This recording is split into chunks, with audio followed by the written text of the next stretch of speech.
Well, hey, everybody. I'm Larry Little. And I'm Melissa Jackson. And you are listening to RelationShifts. And we are so glad that you're here because this is my favorite time of the year as we talk about relationships and making shifts and that kind of thing. I love this time of year, Melissa, when it comes to, well, I should put that in context.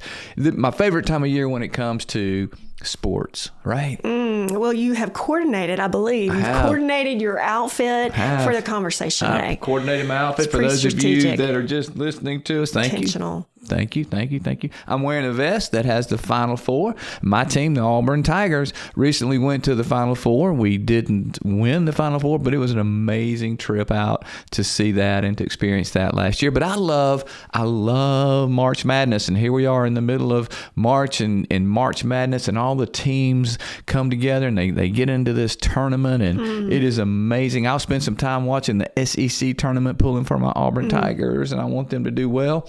We got a ways to go, but I'll be pulling for them anyway. So it's all things basketball. So would you say, like on a scale 1 to 10, 10 being high, where's your excitement, your energy level? Where would you place it? I'm going to say, well, beginning with, it's going to start out pretty high. I'm pretty excited to start with, the whole tournament, the March Madness tournament. It's up around, 8, 9, way up there to watch. And I do the brackets and I send it to you guys and ask y'all to help and pick. Of course, Robin, our producer, somehow, some way last year, I think she won the bracket. And that's, of course, then after I did a little digging. She won. You didn't win? I didn't win. Did she win? She did. She it won, hurts me, she? but she went analytical and filled out like 37 brackets or something. I don't know what she did. Yeah, she did. She was brilliant. She really thought it through. She did one with her, I remember she did one with her gut, right, and then one with analytics. And which one of those won? Did the analytics win, Robin? Which one won? The heart. Her heart won, she says. Okay, see, there you go. But then it wanes as we get into, as we go down, especially if the Auburn Tigers get put out.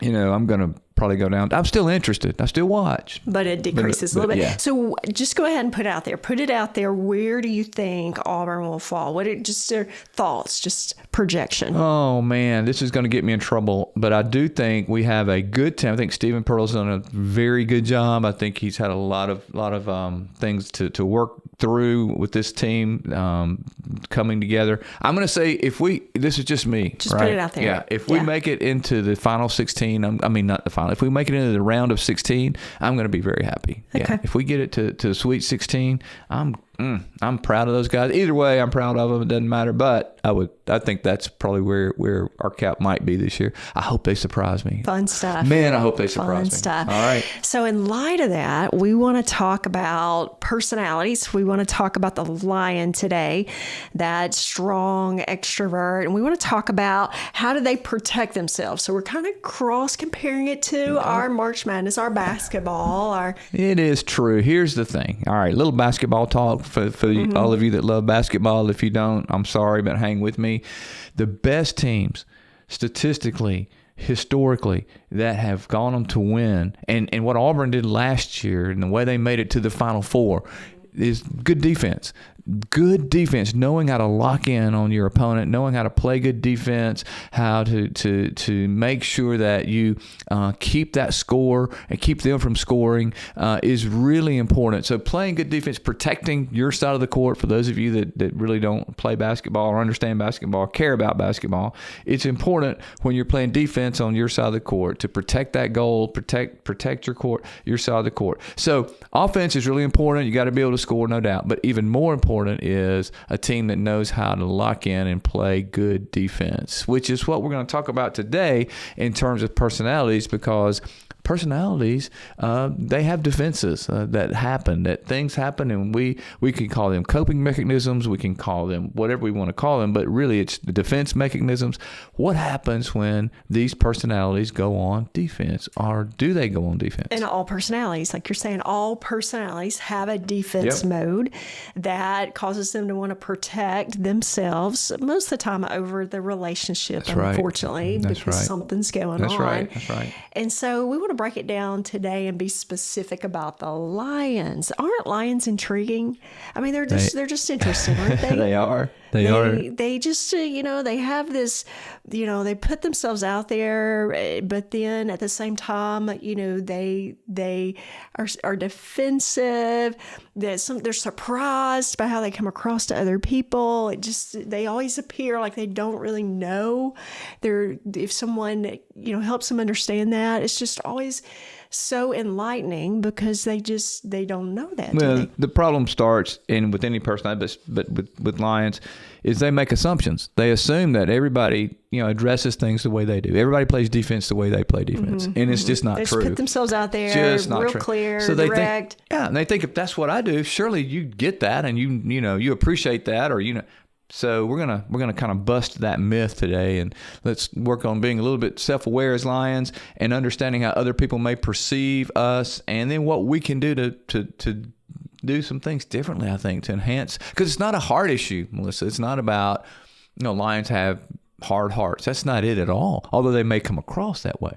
So let's give them some tools to help them to enhance, to help their relationships to be stronger. That's good, because we all know some lions. If we are one, we know from our own self, but we also know some lions. What are you saying, Melissa? I'm not saying anything. Are you saying something here? Exactly right now. So here's some things we do want to accomplish. How can lions, they accidentally intimidate others? Accidentally, I think sometimes purposely, but accidentally as well.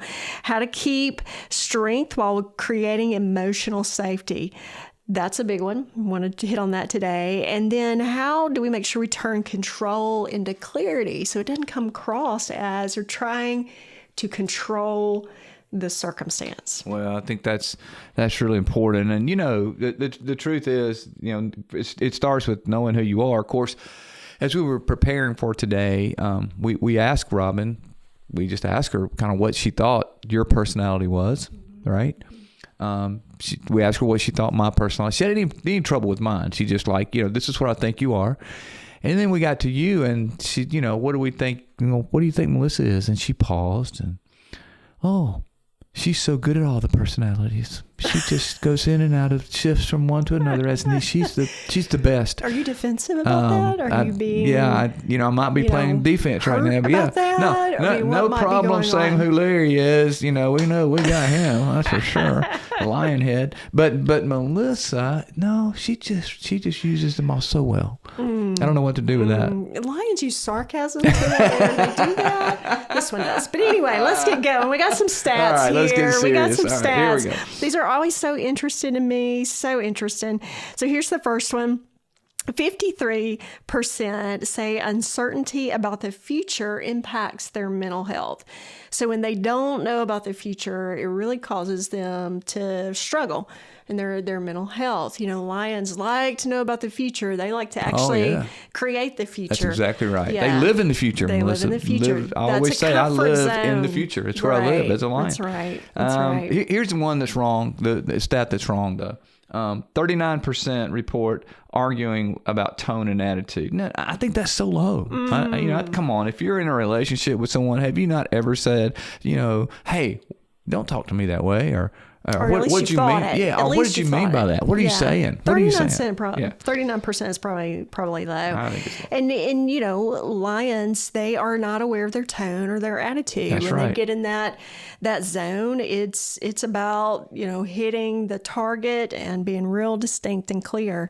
So here's another one too. 75% say they raise their voice at least some of the time in arguments. The people raise their voice in arguments. Those lions, they don't realize. Yeah, even if it's not yelling, it's raising your voice to be heard. Make a point. What I just did. Yeah, you feel a lot of passion about what you're saying, or intensity, or you feel like you're not being heard, so you're going to say it a little stronger. It comes across as yelling. Mm-hmm. Yeah, it can, especially for those lions. So this next one is like, if I had to label it, would be Captain Obvious. I mean, this is like the common sense stat. It says that, when research shows that when you perceive disrespect, criticism, those kind of things, undermining, loss of control, it elevates your defensive mechanisms, of course. In other words, they kick on. Yeah, when I feel disrespected, I'm going to be defensive. I mean, that's common sense, and totally agree with that. And then the last one here, 1 in 5 people say nearly half of their decisions are from a defense mode. Wow. It's kind of sad, isn't it? Half of the decisions that are made, a person makes, comes from having to operate in a defense mode. Yep. So we got to break this down today. We got to talk about this. We got to talk about lions. How can you be aware that you're going into this mode, that you're in a protect mode, so you can make some choices. Yep. You can choose what you This do is with that. about making you aware, helping you to become So aware. some real life examples. Here we go. Lions have that tendency to need and come across from a command and control. Yeah, and let me say this. Command and control is not bad. But it should be used sparingly. And lions use command and control when they don't have to. Command and control should be when the situation is dire. If the house is on fire, you don't want to be collaborative about should I go get people out? Should I not? Should they come out? You want command and control. You take control. You go get somebody out. But the problem is when the situation calls for collaboration, when the situation would be so much more effectively solved or dealt with people being heard, lions, because they don't know about uncertainty, they don't feel good about uncertainty, they take control. So they take control and command when they don't have to. And that's the problem. And they want to get to things quickly, and they want to get done with this task or this situation. And so, they kind of get caught up in moving quickly, and consensus takes time. And that can be a frustration for lions because they have to slow down. They can't get to the end result. They've got to take their time, let the team align. That can be very hard for them to do. It takes discipline. Lions have to be disciplined to slow down and bring, see the value. See the value in that. Whether it's a family, bring your family into decisions. To have family, whether it's on a team, bring the team in. Otherwise, people are going to stop. They're going to stop talking to you. They're going to stop giving you their input because there's it doesn't matter anyway. He's just going to do what he wants to do. That command and control is really toxic and deadly for relationships. When it's over, you don't need to pick up the hammer all the time. There are other tools. That's hard. That's hard for lions because the hammer has worked for them on some level, and so they pick it up. They pick it up continuously, and it hurts relationships. The second real life example is they want to fix it first. They almost have this reflex. It's like it without thinking. It's like breathing. They fix things. Now, it served them well, probably in part of their life. And so they've been a fix-it, a solution bringer, create the next step. I'll tell you what you ought to do. This is what and when you listen, this is what needs to happen here. This is what you need to do. Are you telling me? Just an illustration. I wish you guys could see her face. Like she was about to get defensive. And that's exactly what happens. And so they don't want you to fix everything. Sometimes people just want to be heard. Sometimes people want you to engage in the conversation and constantly bringing what you ought to do, bringing what I think is solutions to help you really puts you on the defensive because you didn't ask for that. You don't want that. You want me to listen. And that is so hard for lions. That is so hard for lions because they think in solutions. They are the ones that, can try new things and put themselves out there and create new solutions. Oh, here's an obstacle. Oh, that's an easy thing to overcome. Just do this, this, and this.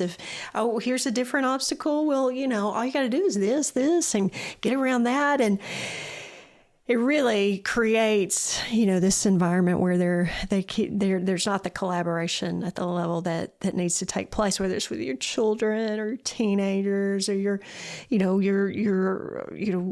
friends. It's a strength that becomes a weakness. That's right. Really becomes a weakness. That's right. It is. When you overuse it, it becomes a weakness.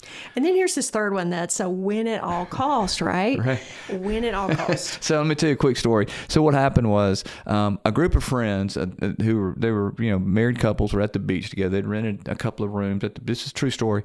Rented a couple of rooms, and some of them, the lions, they always love to play games and that kind of thing. So these couples who were lions got together in a room, and the other couples in the room were there and they were watching football. The football was on. They were watching football. This group over here starts playing this card game. They start playing this card game and they start yelling and screaming at each other. And all of a sudden, they realize they catch themselves. They're yelling and going at it and screaming. And they look over and the people that were watching football had totally stopped watching football, had turned around and had this horrific look on their face like, what in the world is going on? Because they're fighting so much. So in order to help them to enjoy their football game, the card players left and went to another room to play so they could yell at each other and loved it. But win at all costs is certainly something to keep. The goal is not to win at all costs. The goal many, many times is to save a relationship or to help people feel engaged. Or you got to reframe,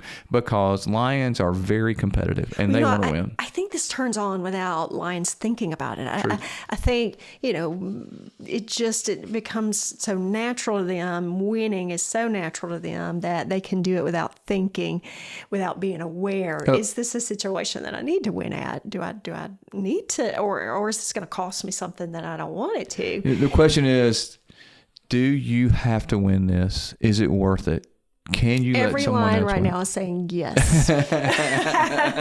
True. Hard one to kind of slow down and break that down. So here's the picture that I want you to get, that for lions, this defensiveness, this protection, it is like a shield. Okay, it becomes like this immediate shield that they use, so that it protects them. They put up this shield, okay, this control, this command. It works for them on some level.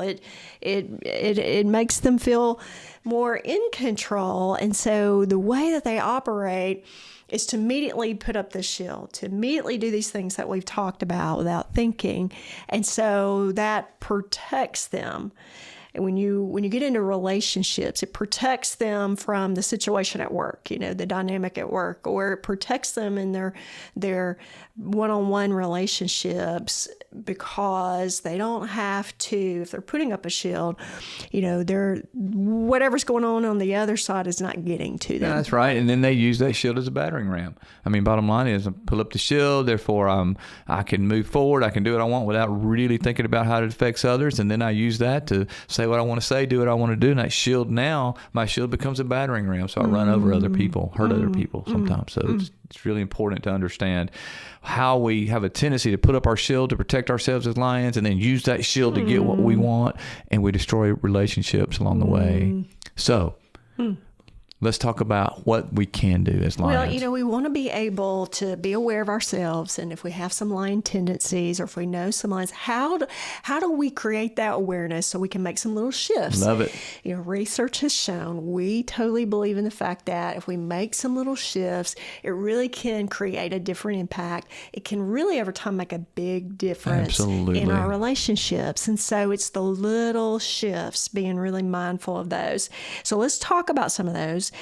One shift is, if you're a lion, you need to shift from control to clarity. Well, that gets confusing because those two are one and the same. Control is clarity. I mean, it looks real clear. So how can that lion shift from control to clarity? So that just means this. Control is when you say, look, this is how we're doing it. Let's go. Do it my way. It's that command and control. Do it my way. Let's go. We're going to do this. Clarity means, help me to understand the goal here. What is your timeline? When are you going to have it done? Oh, yeah. And who's going to own this? Make sure we have an owner. Make sure we know the timeline. Clarify the expectations, and then you can have accountability around it. So clarity it takes time. It does slow things down, but it's really important, because to be clear, we know, is to be kind. So one of the things we can really work on as lions is creating clarity over control. So make those two, they have two different definitions to them. Totally. Here's another one: shift from blunt to direct. Ooh. So pause for a moment. It's shift from blunt to direct. So, a lion is going to see those two as one and the same too. I mean, they don't think they're blunt, but I'm being direct. I'm telling you exactly what I think. You don't have to wonder. I don't want you to have to wonder. I'm going to be real clear. They think that, but they're being rude. And it looks like this. It looks like, look, you're missing the point. So just fix it. Just go fix it. But what if I were to stop and take a step back from that and still be firm and say, that's not what I was trying to say. I don't think you understood me. How can I help you to understand? Or even saying, help me to know what you just heard, to make sure that I am being clear, as we just talked about. I can be direct. Here's what I hear all the time with clients. Well, you don't have to worry what I'm thinking, because I'm just going to tell you. Well, the truth is, that's just an excuse for being rude. People don't necessarily care about what you're thinking all the time, nor do they need to hear it. Right. Instead, back up and think about, you can be direct. You cannot have fluff. They always say, I don't want to have fluff. I just want to tell it like it is. Well, there's a difference in fluff and being polite, fluff and respect, showing respect. It's very disrespectful to be blunt to others. You're saying, I don't care about you or your feelings or your thoughts I'm just going to be blunt. I'm not going to be disciplined enough to control my words. And it damages relationships. Words are important. People need words. They need words that are direct, but they need words that are kind. So taking a shift from when, if it comes to my mind, I'm going to say it. That's what happens. It's an impulsive kind of thing, to being careful to go, wait a minute, here's what I'm thinking, but here's how I should say it.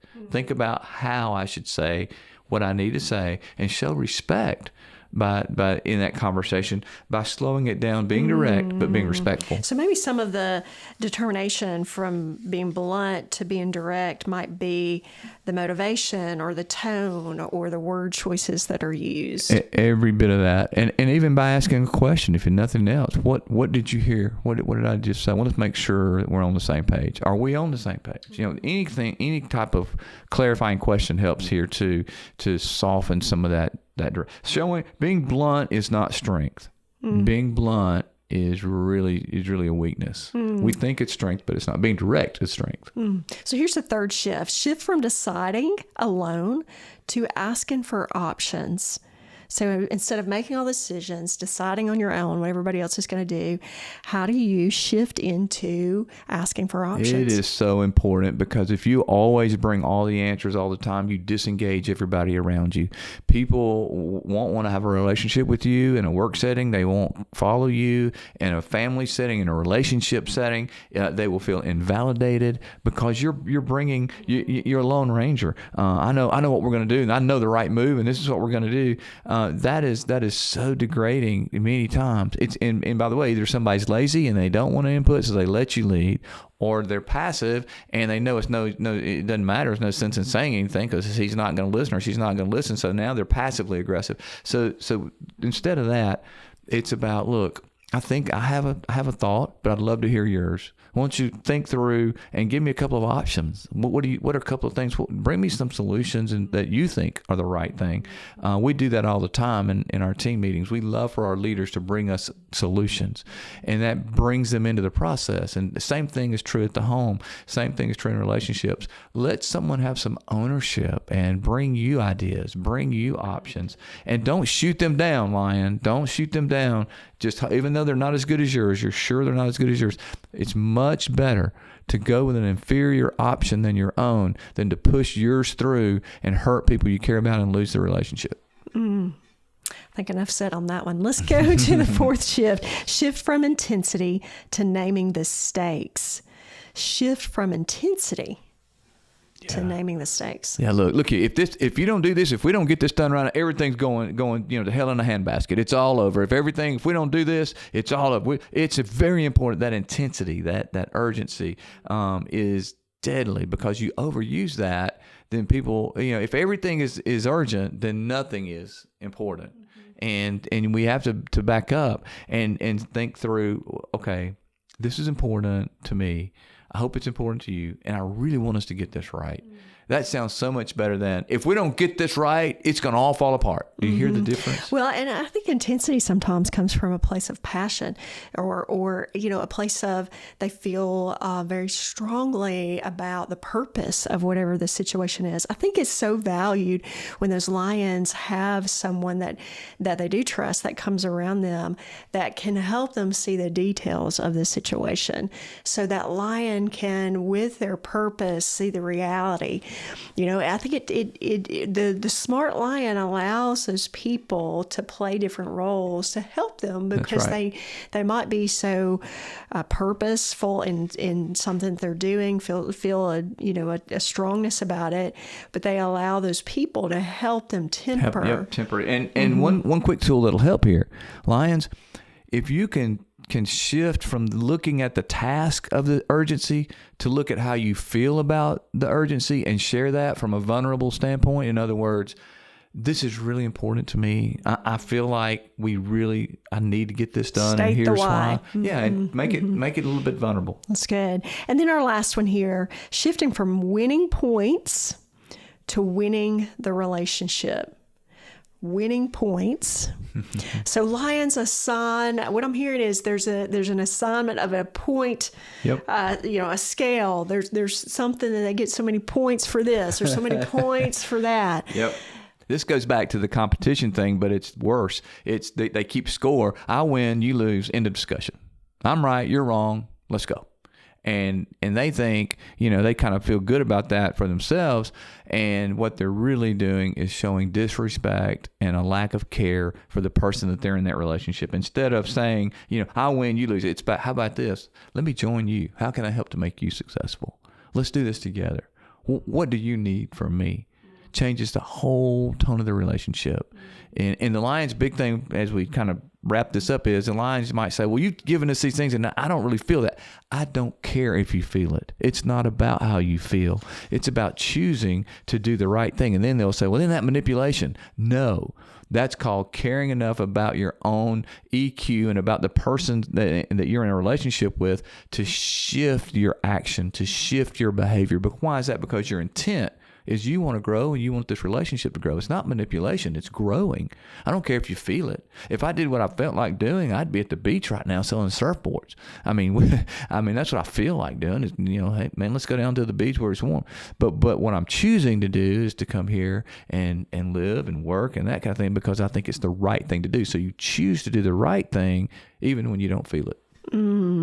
So we hope today that we've challenged the Lions to really think about, how do they protect and what do they want to do with that? How do they want to respond? How can they take some opportunity to make some little shifts and watch and see. How does it impact the relationship? How does it put the lion in a zone where they can learn something new because they're a little uncomfortable and they're allowing themselves to kind of lean on others on a different level and strengthen those relationships? I love it. What do you do on defense, Lions?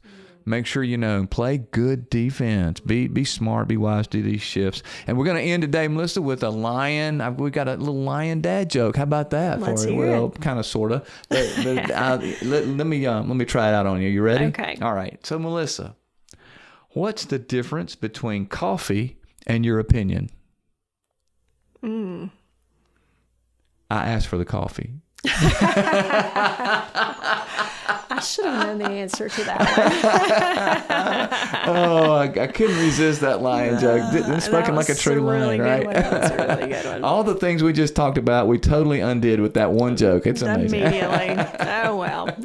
Oh, thank you so much for joining us. I hope that you've laughed a little bit, but I hope you've learned some things to help you or help someone you love to have those stronger relationships. Thank you for joining us on Relationships. It's just those little shifts that truly make a difference. Little shifts that make a big difference. RelationShifts. Little shifts that make a big difference.